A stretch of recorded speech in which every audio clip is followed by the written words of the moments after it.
Hello friends, today we will discuss about Red Hat Linux 9. So let's start our reading. This is the beginner's guide and these are the beginners of Red Hat Linux 9. So we will see this is the beginners Red Hat Linux 9 and these are the contributors and next there is the publishers here the contents what we will discuss in this book. Who is this book for? What do you need to use this book? What is Linux? What is covered in this book? Conventions in the book. In this book, customer support. Install Red Hat Linux 9. Preparing for the installation. The installation. Red Hat Linux 9 basics and much more topics you can see here. I will just scroll down and just to tell you about this, and then we will when we will read all this, then we will download this. And this is the now here is the introduction. Linux is quickly becoming a major player on the world's operating system scene.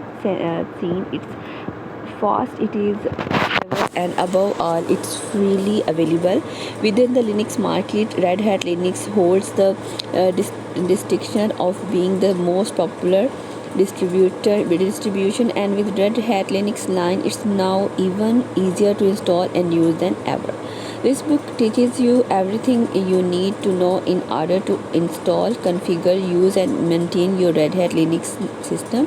It's been especially written for Red Hat Linux 9, though you will also find it a very useful guide if you are planning to use its slightly older brother Red Hat Linux 8 and any subsequent Red Hat Linux release. Who is this book for? This book is targeted primarily at readers who are using or planning to use the Red Hat Linux operating system for the first time. It offers the simple, plain speaking guidance you need as you begin to explore the vast potential of open source software. We assume that the reader is familiar with using an operating system before, such as Apple's Macintosh, Unix, or one of the many versions of the Microsoft Windows operating system. An awareness of concepts like file system, applications, and users and permissions would be an advantage, but it is not essential. The book will provide insights for those readers who have not considered these concepts before. Now, who introduction. What do you need to use this book? All you need for this book is a machine and copy of the Red Hat Linux 9 distribution. The easiest option and the one we will use in this book requires a single machine that you can dedicate to your Red Hat Linux 9 installation. Red Hat advises at minimum a Pentium class CPU with 65 MB hard disk space and 128 MB memory, but recommends a 200 mAh Pentium with 2.5 GB hard disk space and 192 MB memory for better performance. It also says that most factory-built machines made in the last 2 years will be compatible with Red Hat Linux 9 and many older machines to see Chapter 1 and hardware. A copy of Red Hat Linux includes with this book. Other alternates. What is Linux? Now it's the main topic. When you ask this question of a Linux, their answer will almost invariable. May some refer to Linux towards and the open source community. As you will see from our reported history, Linux is a pivotal character in the creation and development of Linux, and the open source roots of Linux are central to its popularity. Linux travels and the birth of Linux. Now here is the starting point of Linux. It does not exactly sound like the kind of system you use for your home accounts, does it? However, there is one very significant thing about the release of the software. It was released under the CNU General Public License, which allowed the source code to be distributed freely to anyone who wanted it, and also allowed these people to extend it at will. Very quickly, communities of interested programmers and testers looked Linux original code and extended it in all manner of ways. They expanded the range of hardware configuration on which Linux could run, the stability of the whole Linux system. This support and development has continued right up to the present day, spreading worldwide, encompassing whole communities of developers. Introduction, of course, this phenomena and its potential has been noticed in the commercial sector, and now Linux has a healthy complement of commercial vendors achieving the seemingly impossible doing business by selling a product that is essentially free. Of course, in order to these organizations now and add value to the basic Linux package. The various distributions, packages, and add-ons created by these organizations have muted alongside the basic Linux operating system itself. The latest Red Hat Linux release, version 9, is a perfect example of this invasion. While it's available for free download, Red Hat also sells the package in a variety of forms for home users. There's a boxed set of CDs containing the Linux operating system, a huge assortment of subscription to Red Hat network, the vendor support, updating, and information network for corporate users. The detail in much the same, but with the emphasis placed more firmly upon support. Finally, through the combined effort of both individual developer communities and distribution vendors, there are now Linux versions available that can compete on a level playing field with proprietary software such as Microsoft Windows. This means that Linux is a serious contender both of your home PC and in large-scale production situation. Why choose Linux? Why you choose Linux? Why might you choose Linux for your operating system rather than one of its competitors? Here are a few points you might like to consider. Size and speed. A basic Linux installation can consume a little as 475 MB of hard disk space and will run quite happily as little as 6432 MB of RAM. Compare this to Unix, which often requires more than 500 MB, or Microsoft Windows 2000, which recommended minimum 2 GB hard disk and 128 MB RAM. The difference is due to the efficiency of the Linux operating system and most of the applications that run on it. Security. On significant reason for Linux its excellent reputation as a secure environment is that its source code is completely accessible and continues to be viewed by many pairs of eyes. Linux open source standpoint means that people other than the vendor can check for incomplete or tampered source code. The more people that study Linux source code, the more bugs. Of course, that's only half the story. The other half is that the infrastructure is in place for easy bug reporting, discussion, and bug fixing. The result of all this is that more of the bugs get spotted more quickly and they are fixed faster. In addition to the numerous security applications,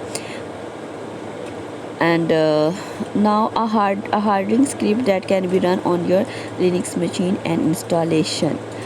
Chapter 1 takes you through the process of installing the operating system. It explains how to prepare for the installation so that you don't get any nasty surprise halfway through, and it also explains each step of the installation process so you know what it is doing and helps you to get exactly what you want from the installation. Chapter 2 introduces the basics of Linux. The chapter takes a tour of the desktop interface so you can see exactly how to start using Linux. It also explains some fundamental topics that will help you to get the most out of your Linux machine. User accounts, the Linux file system, hardware configuration, and managing your machine's resources. Chapter 3 discusses how to configure your Linux machine to connect to internet or to a local area of network, so that you can start to send and receive mails and use the internet. Chapter 4 introduces the concept of packages. In order to use the components and applications that are supported by Red Hat Linux, we must first install the packages that contain them. This chapter will explain how to go about installing new packages, upgrading packages, and removing any packages that you don't need. There are also many applications out there that are not available in package form. So we will also have a look at another common format. In chapter 5, we will start to explore the many applications that we can use on Linux to perform our everyday tasks, things like web browsers, office applications, and MP3s players. This chapter introduces just a small proportion of the bewildering array of applications that come with Red Hat Linux 9 and explains where you can find more. Chapter 6 tackles the notion of the shell. In fact, you will have been using the shell that already in the first 5 chapters of the book to type commands and execute them so that Linux can run them and respond accordingly. Now we examine the shell more closely and look at combining commands into a script, defining the input to a script, and how to build logical structures into script, get them to run in specific circumstances, and manage multiple tasks at the same time. Chapter 7 presents a detailed explanation of the Linux file system. We will talk about how to manage your files and directions, and how to use the shell to generate and manipulate the output from predefined or custom script. We will also talk about how network file system, floppy disk, CD drive, and handheld devices using a process known as mourning. Chapter 8 takes a closer look at user accounts and user groups and how to manage them. This includes a discussion of permissions and privileges, and provides just enough on the basis of security to prepare us for Chapter 9. Chapter 9 describes how you might configure your Linux machine to provide your services to other machines on a network. In particular, we will examine how to set your machine up as an FTP server, a web server, a file server, a printer server, a mail server, or a DHCP server. So this is the 9th chapter, and chapter number 10 covers some administration topics. We will see how to analyze system log files and use them to track down problems with the system. We will talk about backups and archives. We will expand on the discussion of traversals in chapter 4 to see how to install new applications from source code. We will also explore how to customize and recompile the Linux kernel, the heart of the operating system. Chapter number 11 demonstrates how we can use scripting to automate the common task of managing the logic files. The chapter presents a good handful of simple but useful panel applications with just enough explanation of the code to give you an idea of how each one works. If you have never used before, then this chapter will help you to appreciate its power, flexibility, and potential, and it will also provide the inspiration to get you using Perl to work with your Linux operating system. Chapter number 12 is all about security. Security is a complex topic. This chapter provides an introduction to a number of security-based topics as they relate to Red Hat Linux. Its purpose is to raise your awareness of the various issues you need to consider, problems you might encounter, and solutions and preventative measures you can employ to combat them. It describes how to secure your machine using a firewall, and how to get all the latest information about critical software updates by registering with the Red Hat Network Alert Services. Chapter number 13 presents a survey of some of the many other applications supported by Red Hat Linux 9, focusing in particular on system administration software and application development software.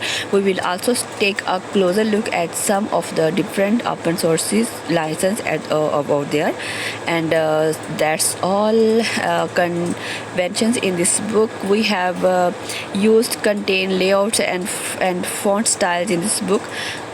Here is what they use in this book and the font style. Important pieces of information that you realize should ignore come in boxes like this. Here's the method how you can read and understand these books, and so customer support is also available here. So source code and updates, as you know, work through the examples in this book. You may choose either to type in all the code by hand or by use the source code that accompanies the book. Many readers prefer the former because it's a good way to get familiar with the coding techniques that are being used.